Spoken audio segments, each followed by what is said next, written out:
Have you ever felt like you are rowing a boat alone towards your goals? Maybe while your partner seems to be sailing in a different direction.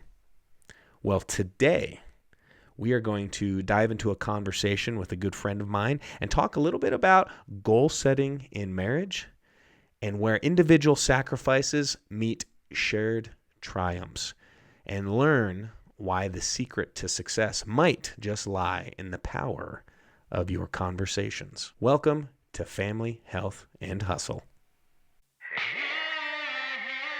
Welcome to the Family, Health, and Hustle podcast, where sharing our stories, common experiences, and best practices about balancing family, practicing good health, and reaching your goals can help you feel supported, bring clarity, and guide you to the life you want. So if you're ready to challenge yourself, your health, and the hustle around you, then consider this your community. Now, let's welcome your host, Anthony Hernandez. Hey, welcome back to the show this week. Really excited for this conversation. We are going to be speaking with my friend Curt Eagan.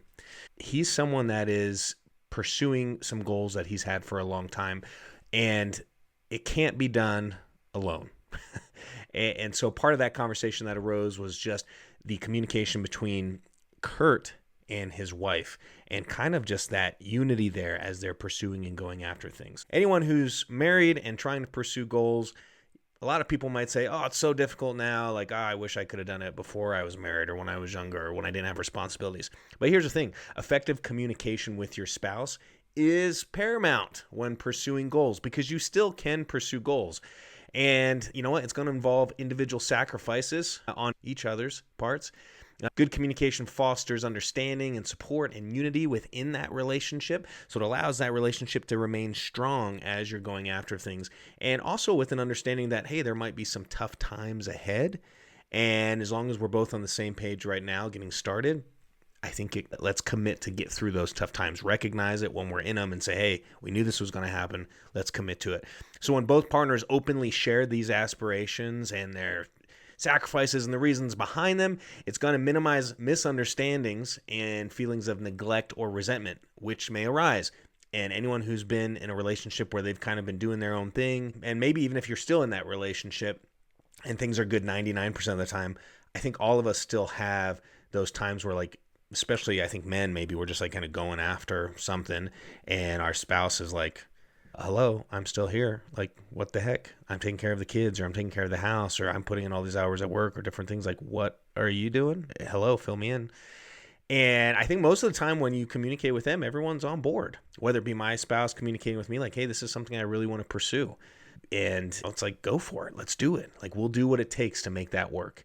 I've been blessed in my relationship to have those opportunities as well, where I've gone after some business ideas or whatever, which my wife's probably going to start laughing because I have a new business idea all the time. There's only a couple I've gone after, but I have a lot. But then her, when she was getting into, she was working years ago for like a construction company, and she loves animals, and she wanted to get into the veterinarian field. And I said, do it. Let's figure it out. And I supported her in that way too. And we made it work. And now she gets to do what she loves every day. So when we communicate, this dialogue will ensure that both of us, both partners, feel valued and involved in each other's life's plans, enhancing the mutual respect and commitment. By discussing how individual sacrifice contribute to the shared goal, couples, we can align our efforts and adjust our expectations and celebrate achievements together. Set the big goal. Set the small goals, forget about the big goal, right? And celebrate every goal that you achieve. And this is going to strengthen the bond of partnership.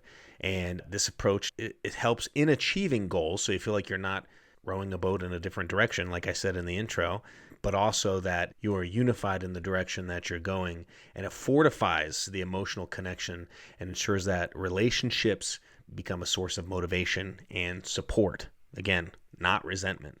So today, my guest is all about that. And we're going to talk a lot about just his overall journey, like the things that he's doing, because he's doing some really cool stuff. So today we're going to be talking to Curt Eagan. And he's a writer, a producer, an actor, and he's based out of Salt Lake City, Utah. and known primarily as a member of the District 22 Studios crew. Their latest feature film, The Wedding Party, wrapped earlier this year and is well on its way to make its festival run. So we're going to talk to him all about that today, hear about these goals, the film industry, the creative industry, things that don't have set steps are difficult. And so I love hearing about how people are achieving those. If I want to get a technical skill, there's usually steps I can follow. But on the creative side, what I found to be so difficult is there's not one way to do anything. There's not even really like a way. It's just like you just go for it and try to scrap together these milestones and go together. So I'm excited to talk to him about that. Without further ado, Curt Eagan, welcome to the show, man. Thank you. Thank you. Glad to Yeah. be here. Hey, I appreciate you being here.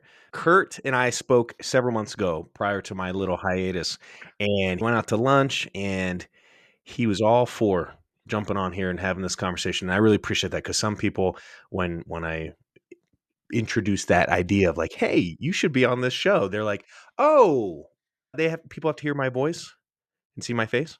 I said, yeah, that's podcast, yeah. Like, oh no, we're good. Yeah, no problem from my end for sure. yeah. He's not in the witness relocation program or anything. So Not yet, at least. I don't know. yeah, that's true. Things change.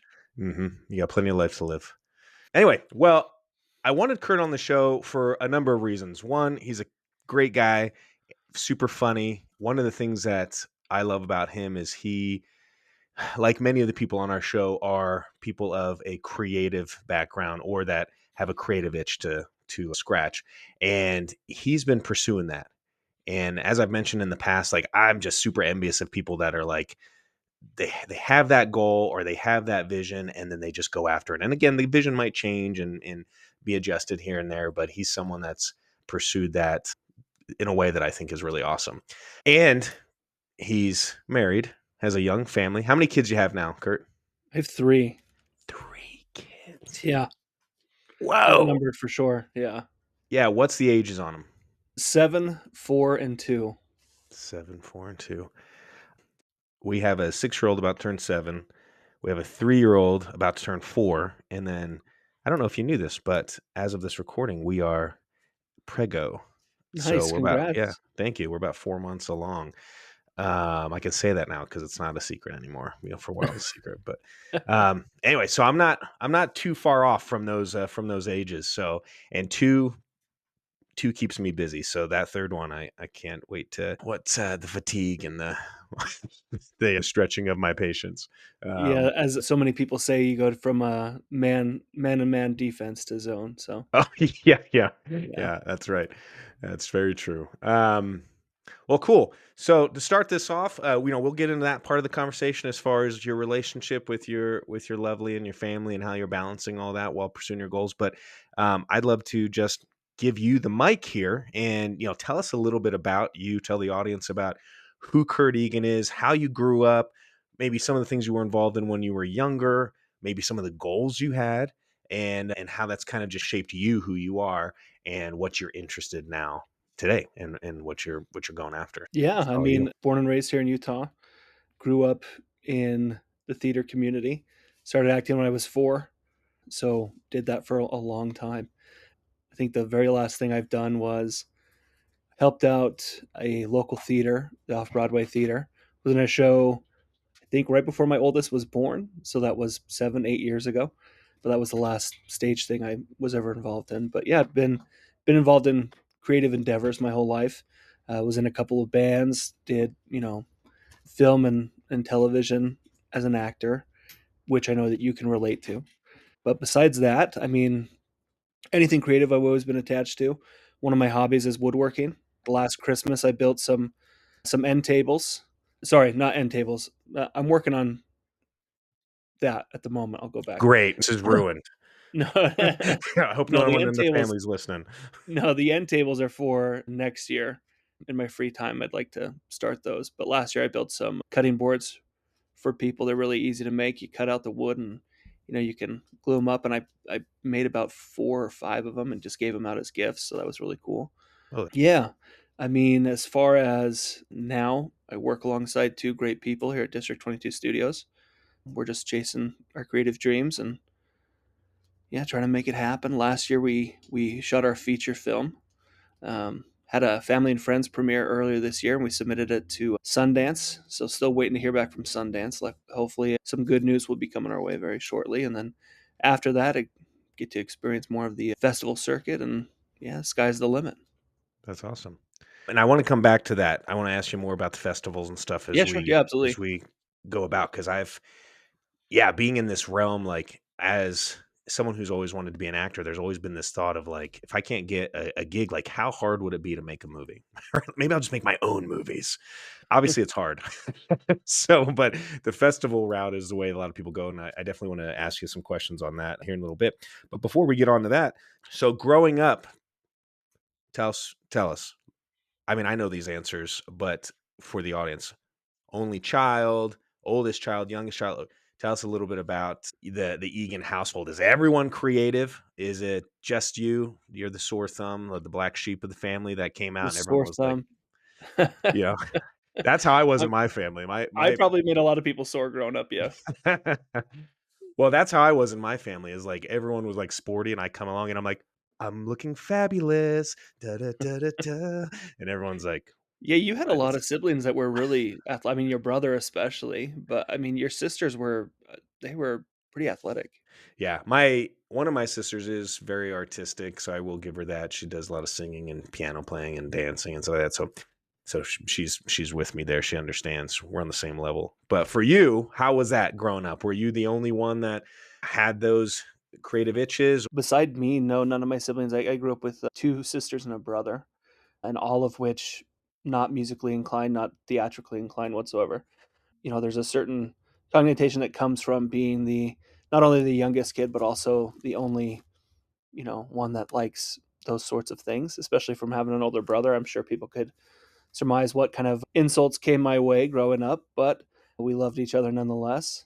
My mom is a very talented singer and a very talented piano player, although she's very hesitant to display those talents, which for me never made sense. I always have had the mentality of, hey, if you have it, why not show it off within reason, of course. Don't need to be a bragger about it, but yeah. Besides that, hardworking father, worked really hard for us, taught us the value of hard work, which I value very much now, and integrity. I like to think that I'm pretty and I have a good quality of integrity within me. But as I'm looking over at my two, yeah, they're nodding, they're in approval.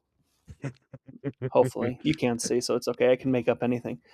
Yeah. But but yeah, I mean, it really instilled good work ethic, being honest, and I like to say that, as if I can go home at the end of each day and think, I made them proud, or go home and look myself in the mirror and be happy with what I've done that day, I call it a good day.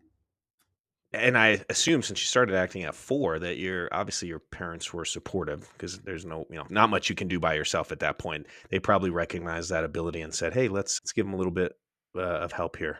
Help Yeah, them I shine." mean, especially, I mean, how great are moms? Because moms have this unique ability to be like, "Yeah, I love you regardless of what you do." Of course, my father did too, but my mom was really the one that was like, "I'll drive you to auditions." When I was getting a talent manager, like, "I'll drive you to the meetings, I'll drive you to casting calls, I'll drive you wherever classes that you wanna take, or rehearsals or anything like that." And so she was a really great, important part of especially that early life. You made a commitment. You like doing this, and now you've made a commitment. So I'm going to help you see it through. Yeah. Well, very good. That's there's something to be said about parents that in a loving way encourage you like that, right? Like you made a commitment, you need to see this through. I think that's awesome. So it's funny that you said that your mom's the one that took you around to auditions and stuff. So I didn't start acting and doing stuff as young as 4 officially, but it was more like 10, 11, 12, probably closer to 12. And my dad is actually the one that took me around to auditions. But because he's more of a sports guy, very competitive, he'd see me go through like an audition or something. And then afterwards, he'd be like, "You need to focus, man. Like, you see those other kids, they got nothing on you. But look at you. You're not even talking to the casting director, not even seeing how they're doing. Like, you don't even want this, do you? So it was like this sports mentality, and I was like, yes, sir. Yeah, I'll do it. I'll get it. I promise. So probably a little slightly different, but it's awesome that when we have parents that are willing to do their best to help us have those experiences. So growing up, so you did some theater in high school. That's where we met. A lot Hmm. of the audience is going to be like, all these guests that he has on, they all met in high school theater. It's true. It's true. Similar origin stories of the connection there. Yeah, yeah. They're my only friends that answer my phone calls. That's the problem. No, I'm just kidding. No, but so we met in high school, obviously very talented. After high school, there's usually a period of time where a lot of people will be like, you know what? Those dreams were fun. They're not realistic. Maybe I need to start focusing more on being a grown up. And a lot of times we come back to those dreams and goals. For you, after high school, after doing that, what did you do? Because you went to college, if I'm not mistaken. Did you do any theater in college, or were you kind of starting to focus on, yeah, maybe that's something I don't want to do, the acting, performing side. Maybe I need to start focusing on, financial degree or whatever it is. Tell me a little bit about that. Yeah, so I mean, in order to give some context as well, is in junior high I received a book, and it was the handbook for the groundlings, which a lot of people, I mean, it's an improv based group, they do comedy sketches and things like that. Oh, cool. So I started reading that in junior high, and I got really into improv work. I received some other, books on the subjects and started doing it. And so when I went off to college, I did do theater. I went to Snow College down in Ephraim, did theater, and then we started an improvisational troupe down there, and we had a lot of good fun. Always had good turnouts to our shows. So I started doing that more down there. And then also with my background being, I grew up in a construction family, so I was constantly in the theater workshop, building sets, helping with those things. So every day in my days in college, I was in or adjacent to the theater. I had other classes, but I did not want to attend. I only just wanted to stay in that building. And that's what found me not only leaving that place without a degree, but on a more positive note, leaving there with a lot of experience in the Yeah. thing that I wanted to do. So do you like building sets too? I mean, Oh, I love it. Yeah. Yeah, I've worked all over the state helping construct and deconstruct sets, set up special effects, stage effects. I worked on lighting design, worked on set design, worked, so many things that I frankly very much enjoy. that's awesome. Have you ever worked at a haunted house? Done any like I sets at have. a haunted? Yeah, I Oh, have you have? actually. We set up a makeshift haunted house for that was going to run for just 2 weeks, and we set it up in this semi-abandoned industrial building. So like half of it was still being used by a business, and then the other half was just open space that no one was using. And so, I mean, they were really poorly framed. I mean, we had very limited use of Mhm. materials, but amount of materials, I mean. And but I mean, we made it work and people had a good time and it was free, so anybody could bring, it wasn't too intense, so you could bring kids as young as 7, 8 years Awesome. old. So it was a fun time. That was right after I left college, actually. So yeah, it was a good time though. But haunted houses are fun. Well, I asked that because I don't know if you knew this, but this last Halloween season, I've always wanted to work at a haunted house because I've always done little haunts in my front yard on Halloween night and stuff. So this last Halloween season, before October, I was like, you know what? I'm gonna work at a haunted house this year. Sure, I'm a 35-year-old man with a family, and but you know what, I'm gonna go I'm gonna go a few times a week, and I'm gonna go scare kids and work with like a bunch of 18-year-olds. So my wife thought that was weird, but she was like, whatever, you got to do it, you got to do it. If that's on your bucket list. So I ended up getting a job at a haunted house, and the reason I bring that up is like that was the best part of the job, is like, yeah, it was fun scaring people and stuff, but just standing there in these rooms and going, dang, this place is sweet. Like the sets were so cool that they established, to see behind the sets and stuff like that, and just see how they built. Because anyone who's done like a tour of Universal Studios or whatever, they can see that the facade of the set or whatever is like extremely intricate and detailed. And then like the minute you walk behind, it's like, oh, that's just cardboard and 2x4s or Yeah. whatever. So Yeah. I thought that's cool. Well, very good. So you mentioned right now you are working for co-founded or working for like a little film production company. Is that correct? Yeah. We are District 22 Studios. I've been around for, gosh, a little while now, but it's taken me a lot of places. It's started off doing short films, passion films with these guys. Got invited on originally as so they had founded District 22 and they had their own stuff. And I was freshly married and they asked me to come be in something, and then I kind of just grabbed onto their coattails and haven't let go. But Awesome. now part of the three of us kind of do it. I get two great people that I work alongside with, and they're here all full time based, and I'm here as often as I can be. But yeah, I mean, it's been a blessing. Taken me to Europe. It's taken me to parts of the country. It's been. And what do you focus on mostly there? Like with all your different experience, construction experience, acting experience, film production. I mean, what is it? What's your main lane there? I guess, or is it because there's three of you? Is it a little bit of everything? Oh, it's everything. I mean, a good chunk of, I would say, for me would operations, just making sure that everything functions basically. But I mean, it's all hands on deck, really. Yeah, I think that's a misconception that people who start a business or join a startup, doesn't matter what the industry is, there's a lot of hats to be worn and somebody has to do it. So you become pretty efficient at multiple areas. I'm sure you came with some of that talent already, but I'm sure there's a lot of things in there that maybe you've a little bit of trial by fire. Would I be correct in saying that? Absolutely, 100%. And it makes you grateful for the people who do it really well. I mean, I've never, if I've messed up in something, or if I've not really done it up to par, I've never really looked at someone that can do it better in a harsh way. It's a great atmosphere and grow. You just have to get rid of your ego and not hold yourself too serious. So as I kind of mentioned earlier too, I've always wanted to make a movie, and my idea stemmed from, well, I really like acting, but I can't get any acting gigs, so maybe I'll just make my own movies. That is obviously a very difficult route to go. So for people at home that are thinking it's an easy thing to make a movie or distribute it, obviously that's not correct. So I would love to, since you're there on the ground floor doing all these things, inside of what it takes to make a movie. You said you just finished your Mm. first independent film. Walk us through a summary of pre-production, production, post-production, and even beyond, right? Like post-production, not just editing and getting the film ready and packaging it, but how do you get it out to see people? So, how long did the process take, start to finish? How many months of pre-production, production, and post-production, things like that? Like, give us a little insight because, especially if you are a startup company with a small crew. Yeah, and that's a great question. And when you look at it, I think when people look at how fast, pe- for lack of a better term, movies come out, they think that it's really a quick process, but it's not. I mean, with our feature film, Kyle and Tyler, the two guys that I work here at the studio, and they wrote that beginning at the end of 2022. They Mhm. wrote it, we cast it 2023, we shot it summer of 2023.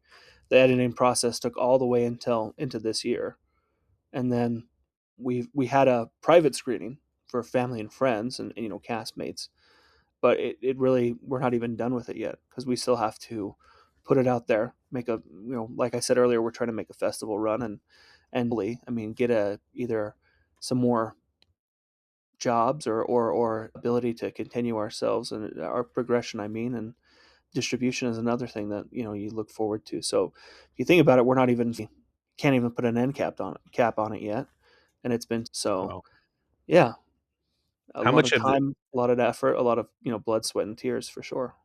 Yeah, so how much of the actual film, like in months, give me your best guess, were you actually shooting? Out of 24 months, what do you think? Well, I can turn over. Hey, Kyle, this is a great thing about being here with you guys. How many days of shooting did we have? 21. So if you think about how Whoa. many days 2 years is, I mean, only 21 of those were we on set shooting. Yeah, crazy.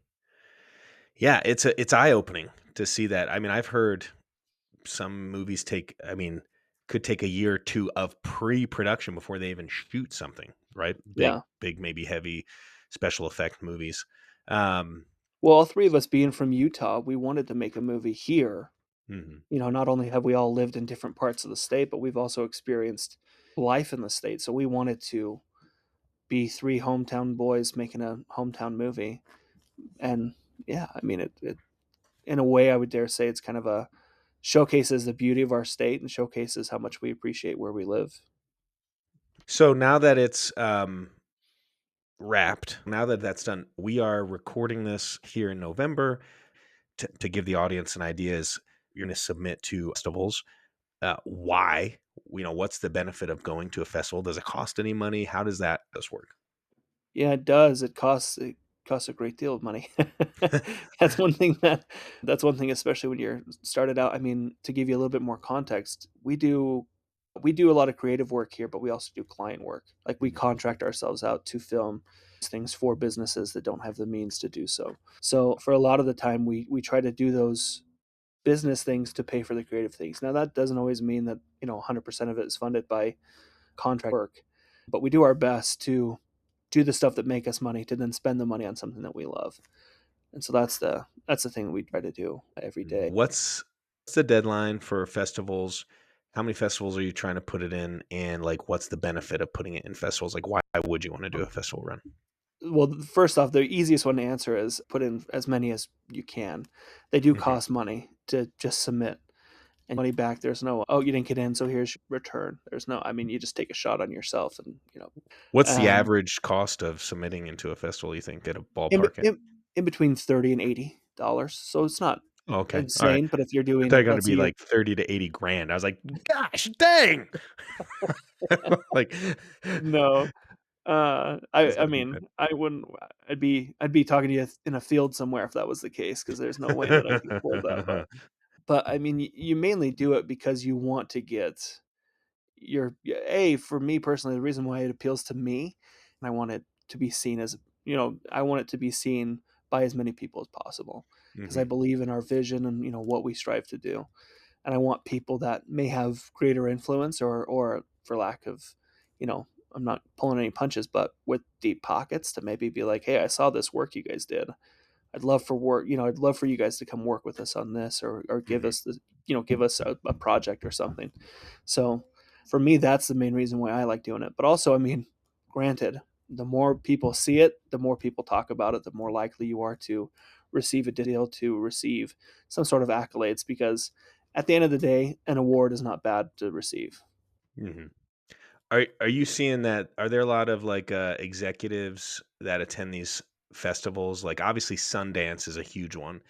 Hmm. But like do you find, because a lot of things are going streaming right now. So like are there like Netflix executives that attend these festivals and stuff like that and they're like, "Oh, yeah, we want this on our network or this is a pretty good idea."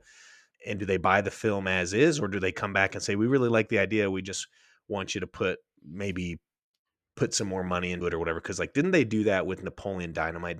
Napoleon Dynamite like submitted like a short film, and then whatever producers or executives saw that and they were like, "Oh, this is really good, but let's make it for real." Well, he submitted to Sundance with that film full. Oh, he did shoot. They did shoot Yeah, that film. yeah, Oh, he okay, I did. didn't know that. Yeah, it's actually funny that you bring that up because Tyler and I and my wife Nicole, actually this past January, it was the 20th anniversary of Napoleon Dynamite at Sun. Watch it with them, and everyone was there. Jared Hess couldn't make it, but Jerusha Hess was there, and she talked about it, and it was a great experience because not only did it kind of give us a good feeling of, hey, these are some more local people that made something they loved and it got into Sundance, and look what great work they've gotten because of it. So it was a really an inspiration for sure. But you look at something like that and you see the results that they received, and you can't help but wonder, hey, I mean, could we something similar out of what we've, you're not really holding your breath, but it's better than a held breath, I'll just say. Yeah. I actually had the chance to work with Jared Hess on a project a couple years ago. It was for Oh, cool. Netflix. Yeah, and it's a somber project. It was like very serious topic and he was directing it and it was just like hilarious. Like it'd be like action and it had to be this really dramatic thing and but the scenes I performed there was like there was no audio, right? There'd be like music overlaid or like it was like kind of like a montage. And so he would just be saying all kinds of crazy stuff on camera, just trying to encourage me like that's right, strut your stuff or whatever, He's a super funny guy. I was I was in that Netflix film, and then when it came out, they silhouetted like everything, so like I was just blacked out the whole time. the little green guy from Monsters Inc., where every commercial, they're like the logos over him. Oh, they put the sticker over his head and things like that. Yeah, that's Yeah, funny. that's how it was. When the Netflix film came out, I'm like, this, I'm in this. I'm freaking this. I'm in it for like a few minutes, and then like they show it, and my face is blacked out and everything. And then I'm like, and like my wife's looking at me, and I'm sitting there going, "Did you see me?" you know, telling the whole family, and everyone's like, "Yeah, good job." That's Anyway, awesome. I mean, you have to yeah, maintain that positive attitude, especially when you got because to. I mean, you and I can relate.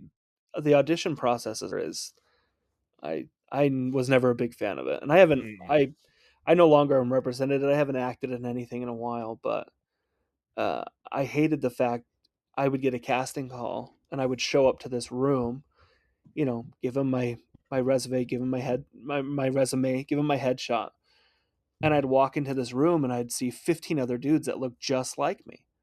I'd see yeah, burly dudes with beards with dark hair, and I'd be like, "Oh, okay, so I have to make a difference." And that part, I believed in my abilities, I still do, but I would be like, I can definitely still stand out. But I mean, it is something that you have to get over really fast because it is. you know when you're doing high school or local theater, it can really build you up because people who live in your community can come up to you and be like, "Hey, whoa, you're so great in this." But when you're auditioning for a movie or for like a commercial that's going to be nationally shown, people don't care that you were Joseph in the Amazing Technicolor Dreamcoat, Joseph in your town's production of it. Really, you could have Mhm. been the best Joseph. Maybe they do that play every year, but you could have been the best one in your town's history. But I mean, Joe Blow from Studio Golden Mark, doesn't give a flying fart about that. No, you're 100% right. And the thing that drove me nuts about the audition process is two things. One, a lot of auditions are very short paragraph. You can read, you can submit tapes now, especially now that after the pandemic, a lot of it's, submissions, like you would tape Hmm. yourself or video yourself, submit it. But prior to that, you would go to majority of the auditions, right? Like you said, you'd walk the same and you're like, oh, crap. Um, and Or it you'd would. walk in and no one looks like you, and you're like, I went to the wrong room. Oh, I had that problem so much. There was an age where, like, they couldn't figure out what auditions to send me to. So I was like, it's 18 and they'd send me in and like everyone would be 15 and I was like, hmm. Or they'd send me to like auditions where I walked in and everyone was like 28. I'm like, gosh dang. Like I was in this weird middle age and my look was just like I kept going to the things I looked either too young for or too old for. I've also had ones where like before they'll reach out to me and be like, "Hey, it's a live audition and here's the script." And it's like monologue. And I'm like, "What is this?" And they're like, "Yeah, we want you to memorize it." And I was like, "By tomorrow?" Okay. So I got to cancel all my plans, sit home, memorize it. And then this is a true story, went to this audition, blew it out of the water, felt great. Everyone's laughing, like, and all this stuff. They're like, "We got one other guy to see." And a couple days later, I get a call to come back, do it again. Everyone's like, "That's so awesome," blah blah. Never hear from him. Yeah. And then I think I ran into one of those, or maybe they sent me an email or whatever, and they were like, "Look, you were awesome, and you were one of our top choices. This other guy just had like this hairstyle we liked a little better." And I was like, "What? Like, are you serious?" What I mean? And it was like a big audition. It was a big, like, huge online commercial, and someone got it because he did his hair a little better that day or whatever. It drives me nuts. Or if they're like, "Yeah, this guy wore this hat a little better, we liked him better." I'm like, "I can wear a hat like that, I promise." I'll go buy any hat you want me to buy. Yeah, yeah. So, and I became an actor because I like the whole film. I like telling stories, and I'd imagine it sounds like you're the same way, where it's like, yeah, you do this other stuff to make it, but ultimately it's the storytelling that brings the most joy. Would that be Yeah, correct? absolutely. Yeah, no, without a shadow of a doubt. I mean, one of the very earliest, one of the very earliest kind of boosts that I received early on was every Halloween we would watch movies as a family. Yeah. We'd watch my friendly-ish, and then they'd tell the kids to go to sleep, and then they would turn on slasher film or maybe arachnophobia or something like that. And I remember one year I'd kind of been acting for a little bit. It's probably like 8 or 9, and I'm sitting there, and of course, every boy grows up and he wants to make his dad happy. I Hmm. don't know if that's a positive thing or a negative thing. I've always looked at it as a positive thing. Yeah. But one year we were watching Young Frankenstein, which is one of the best movies ever made, Oh in my yeah. opinion. And I had never seen my dad laugh so hard. Like he was dying, just couldn't breathe laughing at these bits, you know.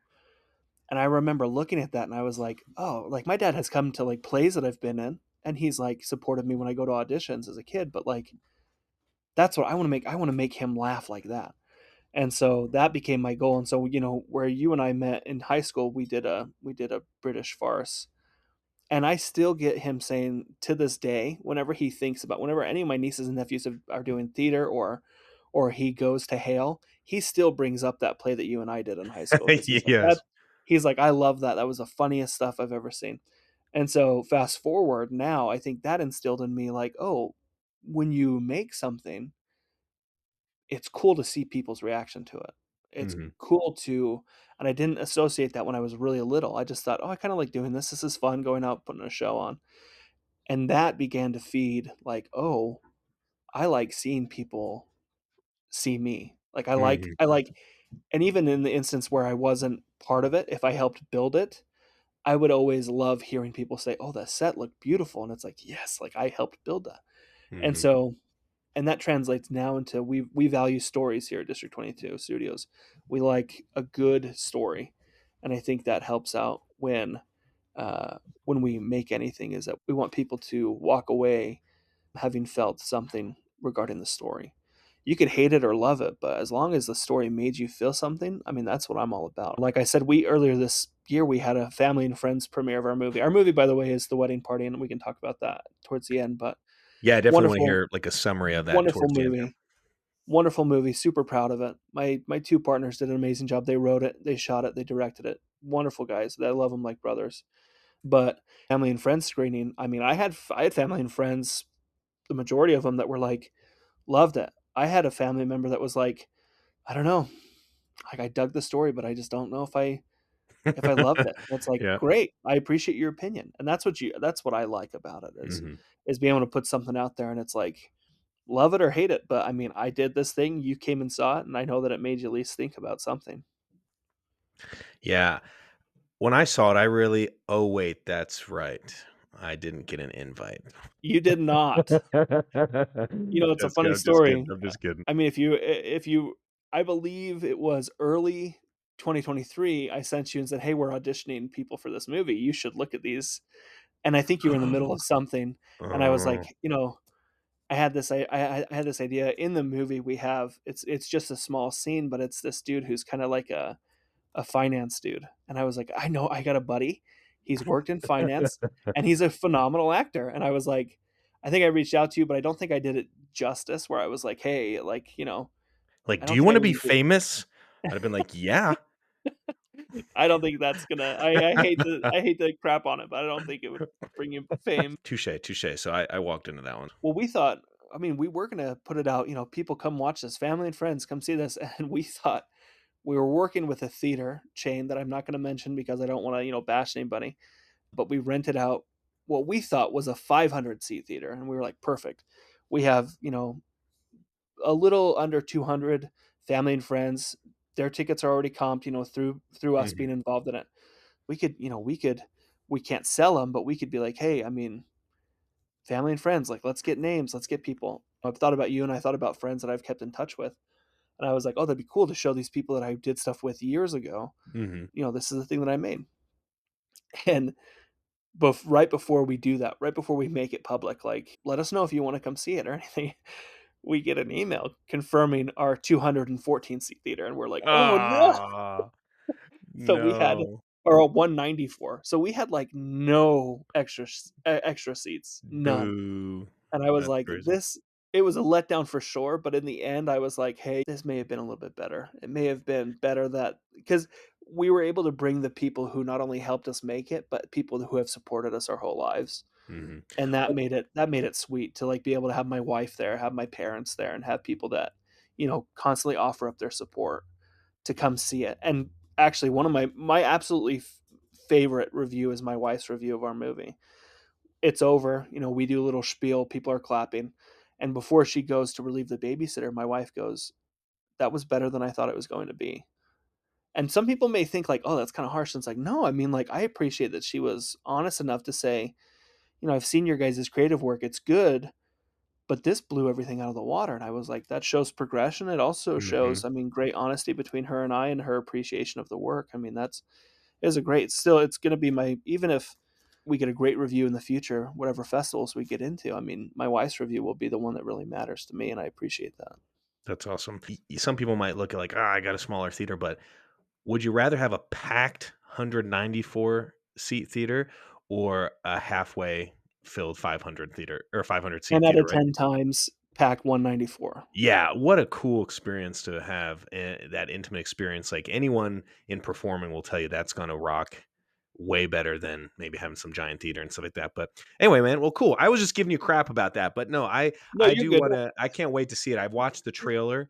I want to ask you this, and then I want to move on to kind of a conversation about you and your wife and how you kind of worked it out in your goals and balancing life with kids and just everything going on.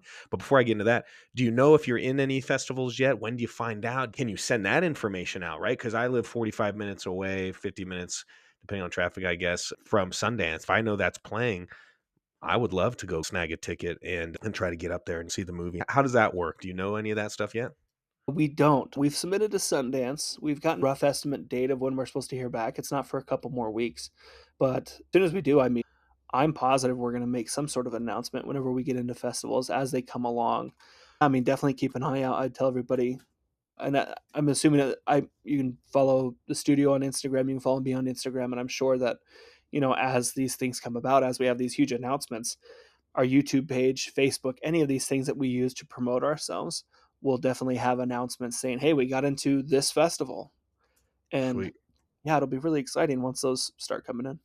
Well, very cool, man. Everyone keep an eye out for that. We'll post those social media links in the show notes. And then also here at the end before we wrap up, I'll ask Curt to kind of uh, tell us where the best place is to follow, right? Whether it's his personal stuff or the studio stuff. But kind of moving on, you mentioned something in that conversation about your premieres, how highly you opinion your wife's uh, review. And that's one of the biggest reasons I excited to have this conversation is we went out things you're doing, everything's amazing, but for the sake of balancing family health and hustle, I thought this was really a key point. Um, I talked to a lot of people who are married and they just, one of the big questions that comes up is how do you pursue something, a goal that takes time? It takes not just investment of your time, but financial investment. It pulls away from maybe family events, things like that, because you're working a full time job, correct? To the audience. Yeah. Yeah, Yep. so you're working full time plus doing this on your off hours, plus you have 3 kids and a wife. I would love to dive into that conversation. You said that got involved right after you got married. So, like, what was that conversation like with your wife where it was like, "Hey, I wanna do this. It's not really gonna equate to anything materially right now, but it's gonna really fulfill this desire of mine, and it could be something." Like, tell me a little bit about that conversation and how that went and how you guys find balance with all the hours you're putting in to pursue this. I'll try to do it justice and without getting too emotional. But I mean, to begin, I mean, first off, I married a wonderful woman. I mean, just an absolute angel from heaven. And from very early on when we were dating, I she found out that I did theater, that I, acted, and I did all these creative things. And so it had already been part of our relationship where she knew that it was a part of my life. And then after we got married and I started doing more and more things with the studio, she's also an artist. She's a very talented artist. She can do anything. I always try to tell her, "Oh man, if we have some free time, like you, I mean, it's hard. Artists out there know that you can't just do it when someone says, 'Hey, do this thing.' I mean, you have to be inspired by it." But Mhm. um, the support goes both ways. I mean, if she has something that she wants to chase, whether it be sculpting something or drawing or painting something, like I've made a promise to her that I will always support her, give her whatever support she needs, be it trying to get her supplies, or taking the kids, all three of them, and leave her alone, and vice versa. What's great about her is that she has this gift to really easily see how happy people are, and she would just see, when I was doing studio things, be it acting or producing or writing or directing, how happy I was. And she decided that, if we can make it work and you can still do these things, I mean, why not? And that's an invaluable gift that she's given me for sure. Not to say that there haven't been moments where, to speak not too candidly, but also open up the cabinet a little bit. During our movie, I mean, we shot for a continual 10 days. I left these guys when they were doing a day of just pickup shots, or establishing shots, excuse me. And I went home for my daughter's birthday. I went I got home that afternoon. My daughter's birthday was that night, saw family and friends. The very next day I went back up on set. Hmm. And I mean, like I said earlier when I had to ask them for the number, 21 days, I mean, if you think about it, we did have a 8-day break between, it wasn't directly 10 days and 11 days, but I mean, we had a good break in between the shooting schedules. But that's rough. I mean, to leave my wife with 3 kids, who at that time, my son, my youngest, was not even a year old when we were shooting all that. So it's like I left her with a 5-year-old and a 2 3-year-old and a 11-month-old kid, and I was like, Casey, I'm gonna go make a movie. Like it's not an easy thing to do, but she's great and she is really supportive about it. But I remember there was a time where I called her on the phone. Kids were screaming in the background, and she's like, "Hey, how's it going?" Like, she did not complain at all. And I was like, "Geez, Louise, I feel like a piece of garbage right now because I just had a great day on set, and here I am, and I can tell she's stressed out." Hmm. And the first words out of her mouth were, "How was your day? How did it go today?" And I'm like, "Good." And I didn't want to overindulge and be like, "Oh my gosh, it was the best day ever," and list all these great things that happened. The day wasn't perfect, but it was a good day.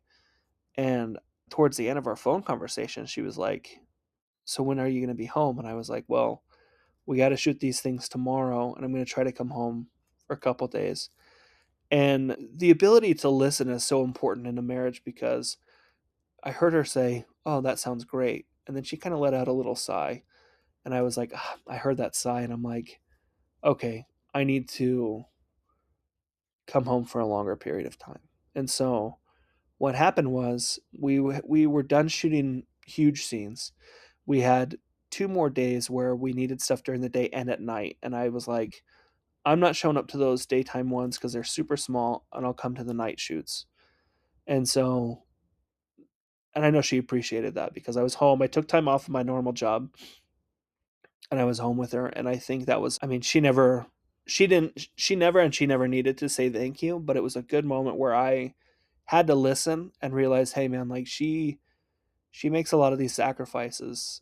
You also, even though this is your dream, you also need to, and I fully could. I mean, I have great people that I work with that were like, yeah, dude, go home. And we've established this thing in the studio that, if, I mean, family comes first. If we could be in the middle of shooting something, and if your wife needs you home or your kid is sick or something happens, no, no judgment, go home. Hmm. Like it, That's great. and we've honored that, and that's something that I'm sure some people may look at and be like, well, sometimes you have to sacrifice those things. To me, my family is not worth sacrificing. So I mean, and I know it's the same for my guys here, is that if our family needs us, I mean, I'll put anything on hold for them. And equally, as equally important, my wife knows that too. If she really needs me home, I will put down any gear that if I'm manning the boom in my hand, I will tell the guys, hey, my wife needs me. And we do our best to break off and adjust. And that's something that I really value for sure, is that as much as we love getting our creative things out there, we value family and relationships much more.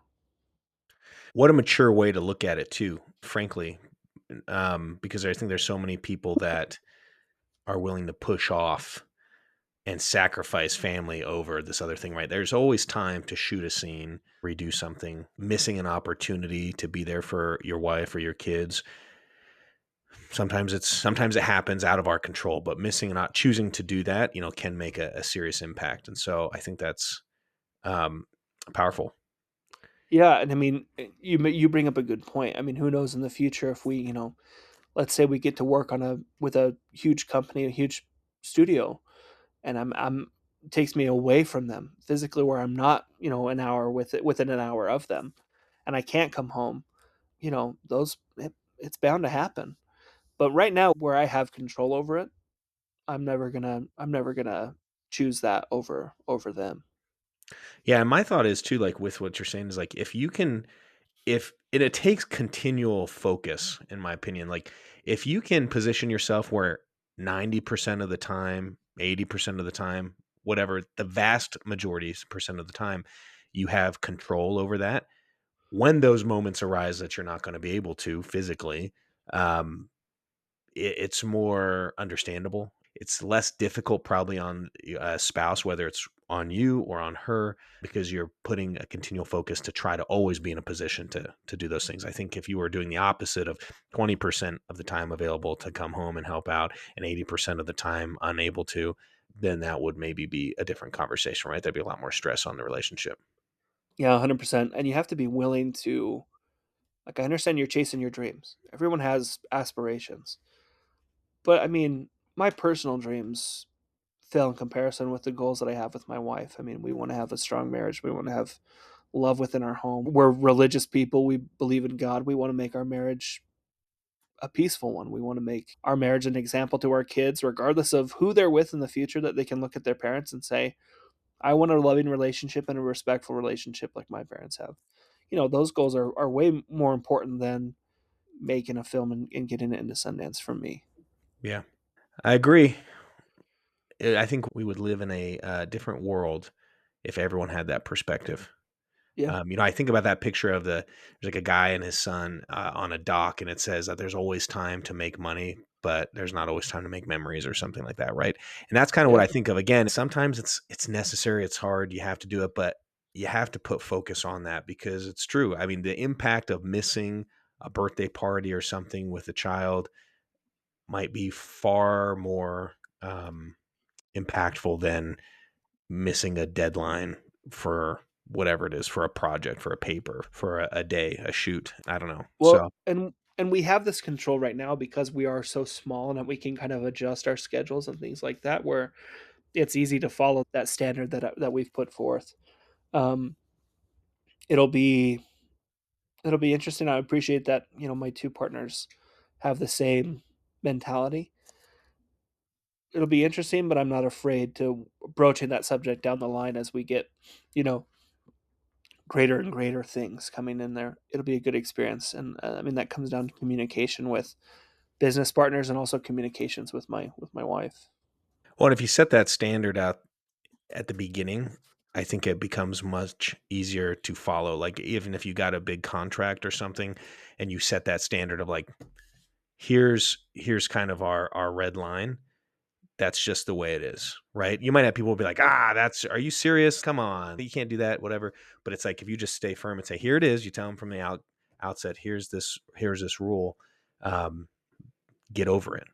I Yeah, think I think most people will be understanding of that. They might not like it, but it won't like ruin the thing that you're doing right now. If you are right. halfway through and now all of a sudden you're pushing back on something that you've been allowing to happen, that becomes a different conversation, right? Then I think the other person becomes like, what are you talking about? This has never been an issue or whatever. Yeah, That's with daily life too. I mean, if you're at work and you're working for someone else and that happens, I think where I've failed in previous positions and stuff is I've allowed my whole life to be consumed by something, a job or a leader.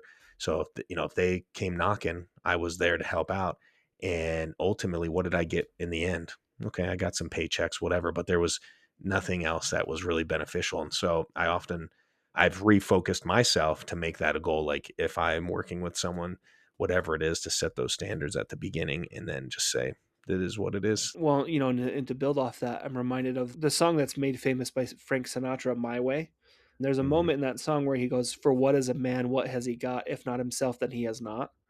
And I think if you can be really talented and you can do all these things, but if you're not true to who you know you should be, or at least if you're not striving to be who you know you should be, then it doesn't matter what you accomplish. I mean, you're not true to yourself. Yeah. There's power in saying no for multiple reasons, but Oftentimes there's more power in saying no than yes. mhm. Yeah. Perfect. I love it. What a great example for people. Like, you're pursuing something that's not creating necessarily a monetary gain right now. Maybe it will in the future. It's mostly creating fulfillment. In that conversation between you and your wife is so amazing. And props to your wife for just being incredible at absorbing any responsibilities while you pursue your goals. Cause I know for me, like when my wife goes to the gas station and I got 2 kids, in like 20 minutes by the time she gets back, I'm like, take them. I'm going for a walk. I mean, let alone 21 days. I'm like, I'm out. Like the kids, I left them some food on the table. I'm going out for a couple hours. No, I'm just kidding. I would not do that.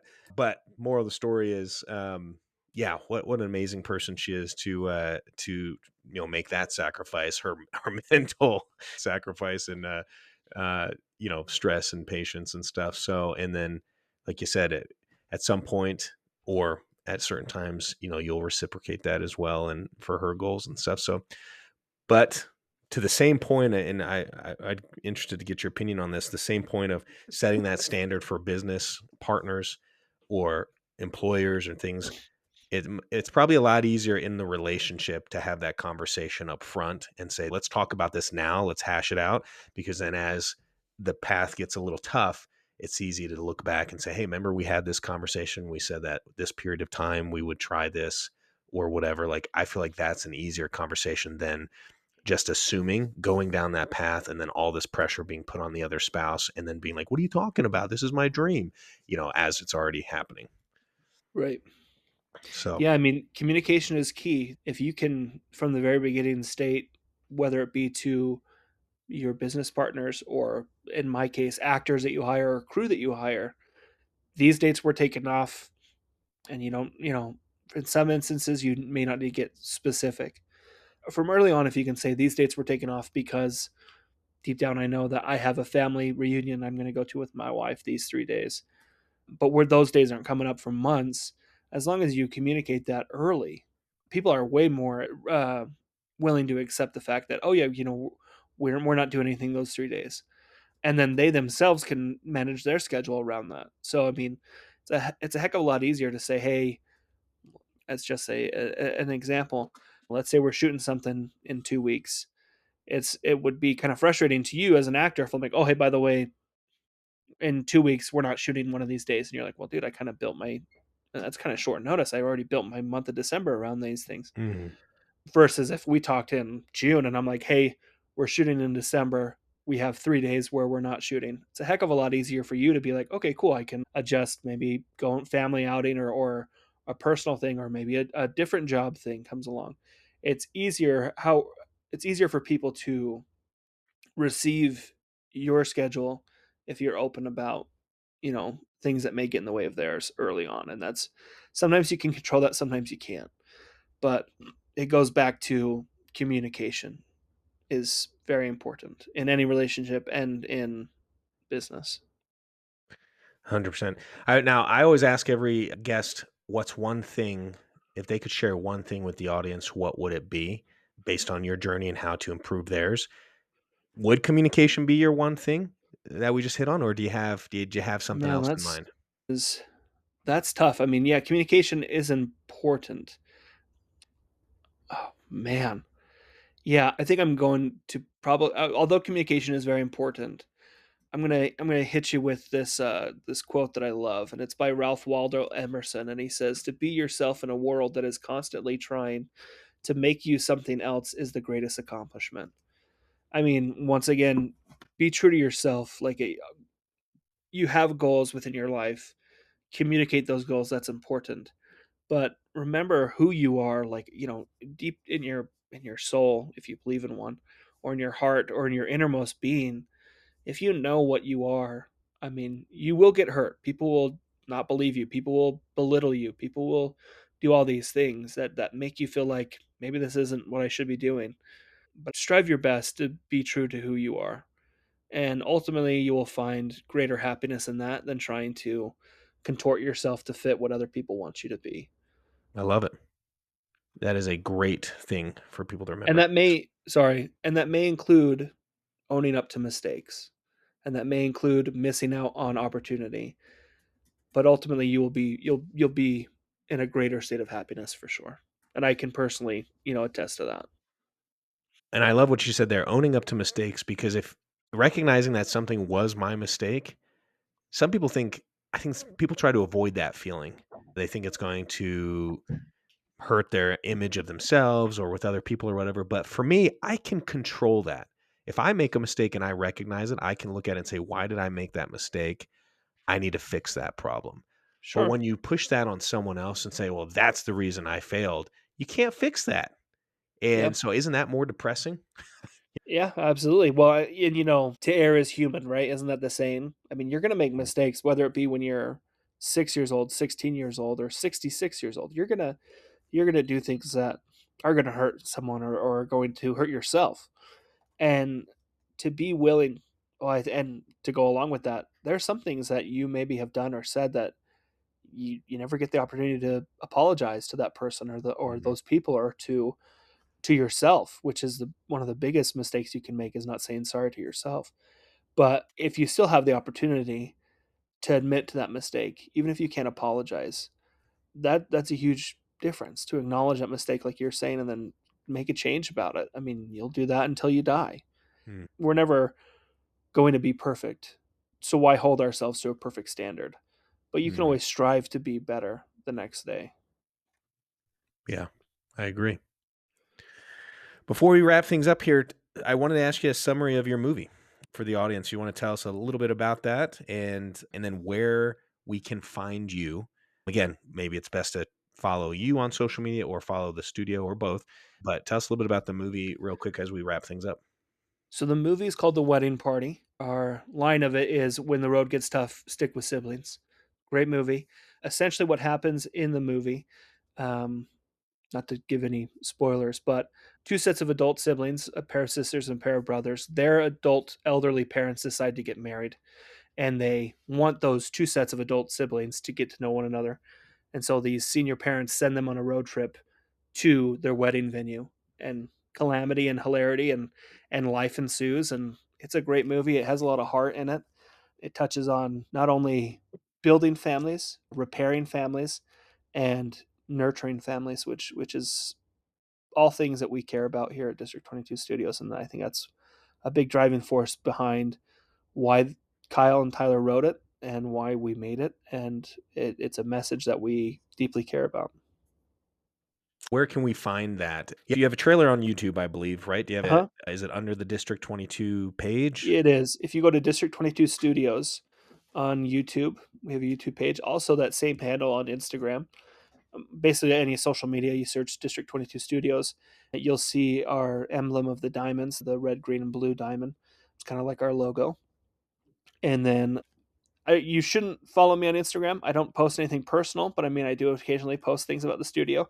But it's just Curt Eagan on Instagram. But if you want to keep tracks on the studio, anything we're doing, your best bet is to just search District 22 Studios and follow us there. And if I'm not already following, I will.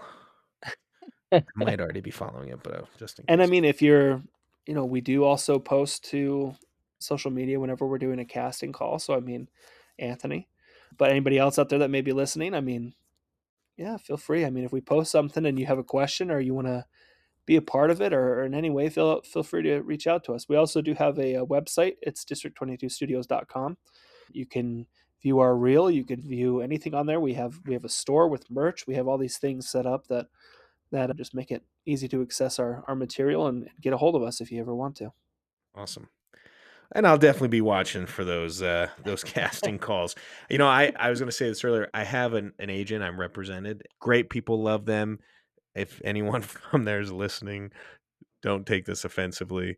But what I love about these types of auditions is it's like you could audition for like a real film, something that tells a story. Because a lot of what I get are commercials, and it's like sometimes I get an audition and I'm like, I don't want to be the face of herpes. Like I don't want to be that guy on the herpes trailer or commercial. So I'd rather do a real movie. I say that jokingly, but also serious. So if anyone's listening from the agency, bless your heart, love you. You're doing great. But sometimes I get things and I'm like, "Ah, do I want And my that's a face?" tough gig too. I mean, not to belittle them either, but I mean, that's a tough gig because you have, and I don't know who you're represented by, and we don't need to talk about it, but when you have 250 people that you represent. Mm-hmm. It's not an easy thing to look at this casting call and say, oh, these people fit it perfectly. You kind of have to, keep a Rolodex of everyone you represent, and For kudos to real. them, because it's a daunting task. I've only been on the talent side of it. I haven't managed anybody, but I mean, yeah, Yeah, and some it's a agencies, crazy like, industry. some agencies just, like, they don't stop taking people, like, they just keep taking more and more people, and it's like, how do you track all these guys? Like, Yeah. it's interesting, but anyway, Curt Eagan, dude, I appreciate you being here today. District 22 Studios, that's the handle to look up, district22studios.com, you said, right? Yep. I should have all these links in the show notes. The Wedding Party is the name of their film. Keep an eye out. Follow them on social media. Find out when it's going to premiere, where it's going to premiere at some of these festivals. I know that I'm personally going to keep my fingers crossed for Sundance, because I've gone up to Sundance several times, never actually seen a movie there. I just like get up there and I'm like, trying. Well, it's been years, but I used to go up there, and I think we've gone up there a couple times We, together. you know It's like what? we tried to sneak into parties. One of my favorite stories that I've told these guys before, but one of my favorite things, and your audience will love this. Anthony and I and a friend of ours, Matt, we went up there one year. Was Matt with us? I can't remember if Matt was with us. It It may have just was been me Matt and or you. it could have been our buddy Mark, who now goes by Oren. Um, I can't but remember. we went up there and we're trying to get into parties. Like, we're going up and down Main Street, like trying to see, all right, we can maybe sneak in here. It's so locked down tight, it's not even funny. But we see Tom Arnold out of nowhere, and he has a microphone, and we're like, "Whoa, Tom Arnold!" And he's like, "What's up, guys?" And all of a sudden, the David Letterman show, like, the cameras come out, and he's like a host at Sundance for David Letterman, and we're like, "Whoa!"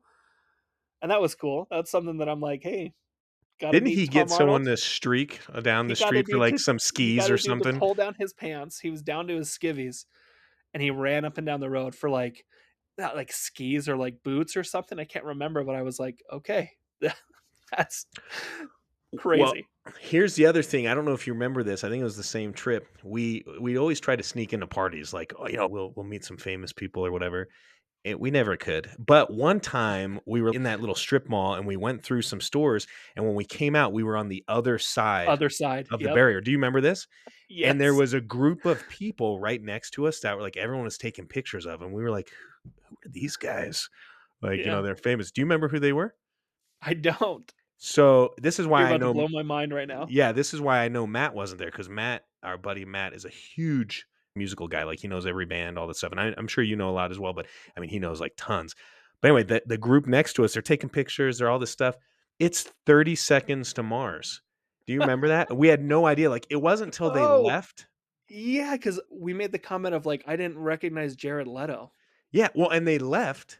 And Oh I'm my not gosh. very good at like bands and following music. And remember, we like walked up to like one of the photographers, like, who was that? And they were like, that was 30 Seconds of Mars. And we're like, oh, we're standing right next to him. And I'm sure there's probably pictures somewhere of this cool group like posing. And then there's just a bunch of like random guys in the background, like looking around or something. We're in the background of the picture.